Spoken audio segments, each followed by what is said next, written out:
So the new Spider-Man show came out. I think it's amazing.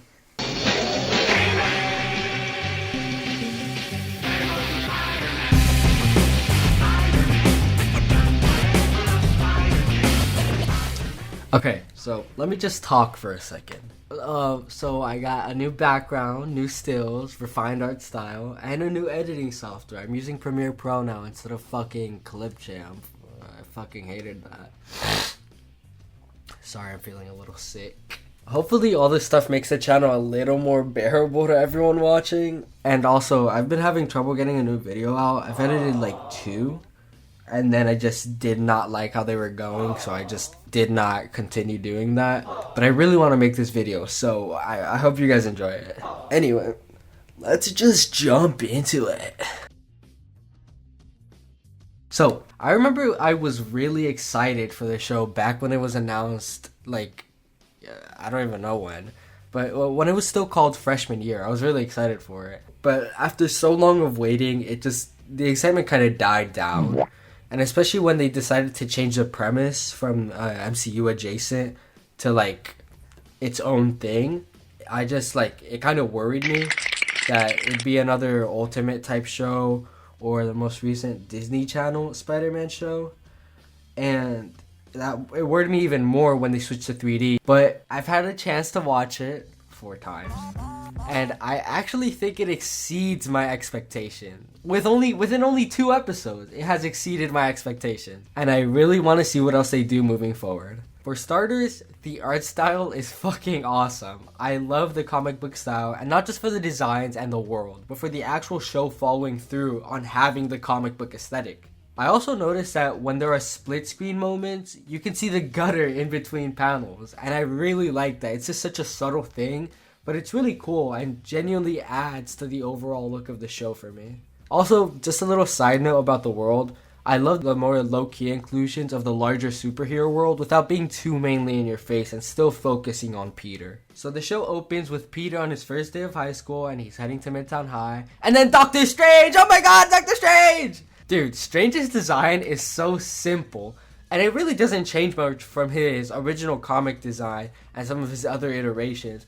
But I just really like seeing that more comic book accurate look with the mustache and the yellow gloves. Oh my god, that mustache is so good. Please, I'm begging you, I want to see more Strange with just the mustache. Stop giving him a beard. Just let's have mustached Doctor Strange for a little while longer. Anyway, within that first scene where he's introduced, he's battling an alien symbiote who's voiced by Kellen Goff. This might be a bit of a long shot, but I honestly kind of hope that Kellen Goff will voice Venom whenever that comes around. And I definitely think he could not only pull it off, but give a bit of a new performance for the character, especially if they're going to go for the Lethal Protector story right off the bat. It's pretty clear from just this first action sequence that they're doing them pretty good. I really like the choreography for most of the action sequences in the show. So far, there's only 2 episodes. But I honestly think they're really fun to watch. Also, I want to add that in this scene, the spider that bites Peter comes from the portal where Strange and the symbiote came from. So maybe they'll do something with that, like maybe it has some symbiote or alien properties that we've yet to see. Also, the spider doesn't die. It goes onto someone else's backpack, so they're 100% gonna do something with that. They're gonna bring in another spider person at some point. But whatever, I'm sure it'll be fine. Just don't give Peter too many amazing friends. Wink! Speaking of friends, I love the new cast we got so far. I don't really know much about the Runaways, but so far Nico has been a really fun character that has pretty solid chemistry with Peter. And already, I love seeing their friendship every time that they're on screen together. Aunt May is young again, but whatever. It doesn't seem like she's going to be too big in the show, so it doesn't really bother me that much. We've yet to see much of Harry, but I'm curious to see what they're going to do since I don't think Harry goes to their new school. And Pearl seems like a pretty basic love interest, so I hope they try something interesting instead of just doing like the whole Dipper and Wendy thing where she's like a little too old for him because she was his babysitter. Like, I hope that they just kind of drop that or at least try to do something more nuanced. But whatever, I guess we'll see. And Lonnie. Oh my god, Lonnie Lincoln. I love Lonnie. I love his design. I love his voice. I love his personality. I love his interactions with Pete. I really want to see more of Lonnie. So far, he's definitely my favorite character as of right now. And I honestly can't wait to see him become Tombstone. If he becomes Tombstone. Anyway, Lonnie is in one of my favorite scenes in the entire show, which I'm going to talk about now. These two scenes are just absolute cinema. The scene where Lonnie walks home is not even subtle about its messaging. It gives a message twice. It finally feels like we can talk about and tackle serious topics it can tell previous iterations did without being scared of being too woke. We'll get to you later, bitch. Or of getting their program canceled. I obviously have no clue how accurate this whole scene is, but it seems genuine and highlights a real problem going on in America that a lot of ignorant morons think ended when the oh so precious law decided to make segregation illegal. And the second of my favorite scenes is the one with the thief. Oh my god, I have been wanting a scene like this from Spider-Man for so long.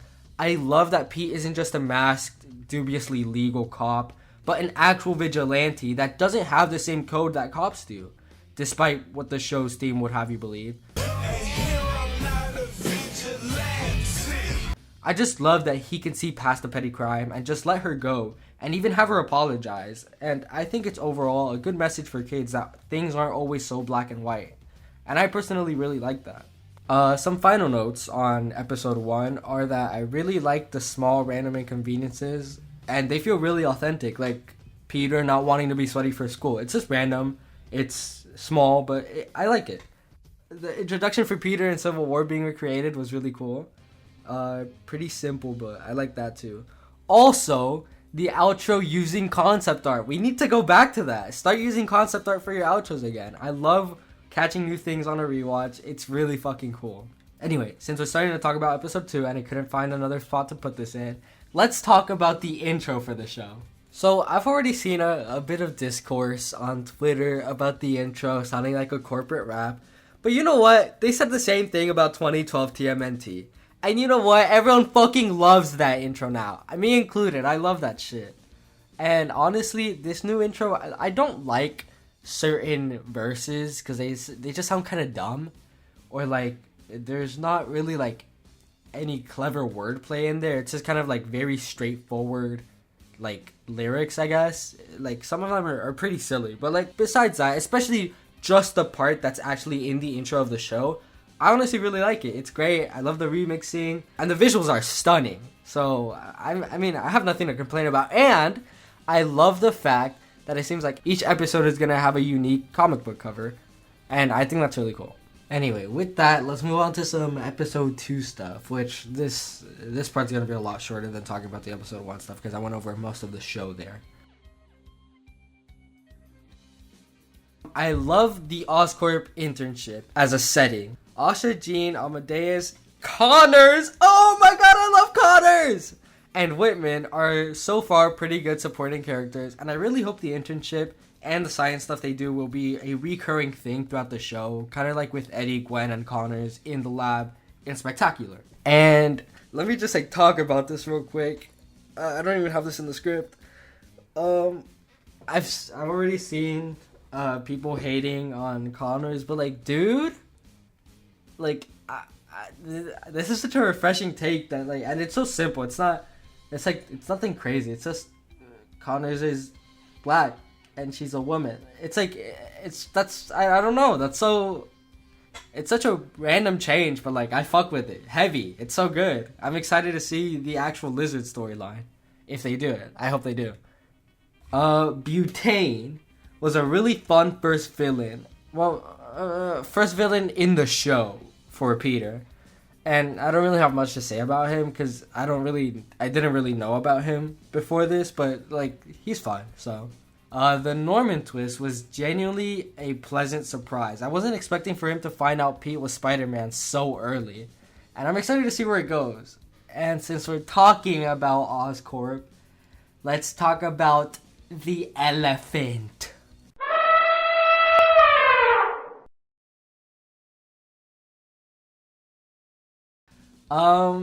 I hate, like, despise that the Future Foundation suit is being labeled as the Oscorp suit. We don't need to recycle suits. Like, why would we?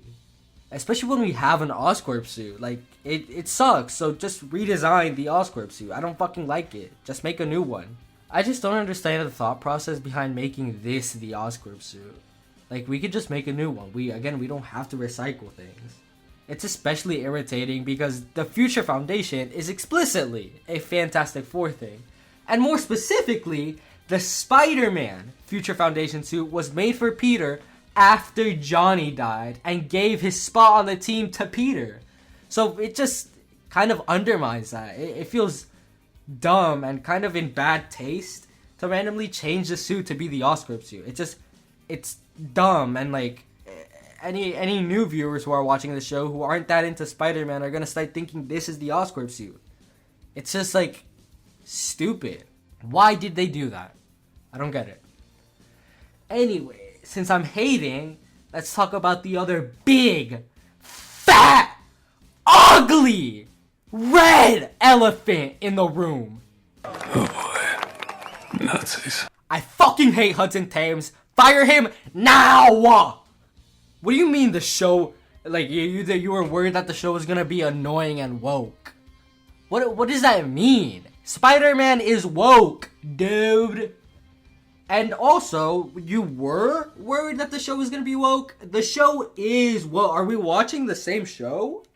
I don't think we are, because then you'd be upset right now. You wouldn't have been worried. You would be worried that the show is woke, because it is. And that's a good thing. I fucking love that it's woke. Anyway, fuck Hudson Thames. I decided to throw this part in last minute.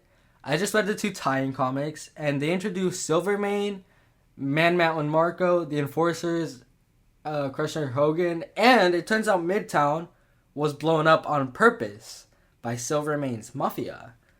Anyway, I thought that was cool. Maybe by the time this short comic series is done, we'll find out Silvermane wasn't taken down and he'll show up in the show. But maybe he is taken down within the 5 comics that are going to come out. I guess I'll see. And also, although they're probably not going to ever come back because they'll be taken down in the comics, I kind of want to see the Enforcers on the show. Also, Spider-Man 2 finally came out on PC, so I'm finally getting to play that after over a year of avoiding spoilers and forcing myself to distance from Spider-Man content. Also, my Spider-Man fixation will be in full swing once I finish it. So, especially with the Ultimate Comics getting really interesting right now, and the show, and his inclusion in Rivals, and having his own story in Rivals, I'm honestly really excited to get back into Spider-Man like I was before I had to avoid spoilers for Spider-Man 2. Anyway, that's it. That's the video. Smell ya later. Tú me perteneces. Ven conmigo, mi hija. Tú me perteneces. Ven conmigo, mi hija.